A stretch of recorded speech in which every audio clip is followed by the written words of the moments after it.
Aming Panginoong Hesukristo, ipinagkakatiwala namin sa iyo ang lahat ng aming mga daing, ang aming mga gawain sa araw na ito, lahat ng aming tuwa, galak, pati na rin ang aming kalungkutan at pagsisikap sa maghapon.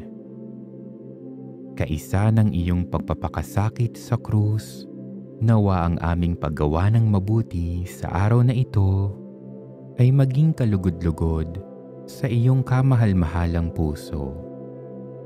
Sa iyong awa, itulot mo nawa ang kaligtasan ng aming kaluluwa. Patawarin mo nawa kami sa aming mga pagkakasala at buhayin mo sa amin ang masidhing pagnanais na magbagong buhay at lumayo sa kasalanan.